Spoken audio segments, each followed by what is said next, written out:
কি অবাক হচ্ছেন?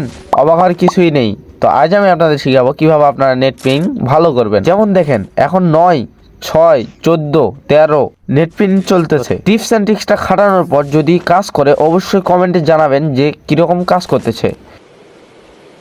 ঠিক আছে। তো আপনাদের যদি টিপস এন্ড ট্রিক্সটা ভালো লাগে তাহলে অবশ্যই চ্যানেলটাকে সাবস্ক্রাইব এবং ভিডিওটাকে একটা লাইক করে দিবেন। ঠিক আছে। তারপর আপনার সোজা চলে যাবেন সেটিং অপশনে। তো কি করি, এখানে তো কিছু খুঁজে পাচ্ছি না। তো গাইস সেটিংয়ে যাওয়ার দরকার নাই, সেটিংয়ে গেলে কিছুই পাবেন না, কারণ সেটিংয়ে কিছুই নাই। এখন অডিয়েন্সটা কি কমো, ভিডিও তো বানাইতে লাগছে। তো গাইস এটা কোনো সেটিং নাই, এটার কি সেটিং আমি নিজেও জানি না। আপনারা যেভাবে আছে ওইভাবে গেম খেলেন। তো আজকের টিপস অ্যান্ড ট্রিক্স এই দূর পর্যন্তই। কাজ করলে অবশ্যই জানাবেন। Tata, bye bye, good night. কাঙ্কির পোলা তরে আমি খুঁজে বেড়াইতাছি।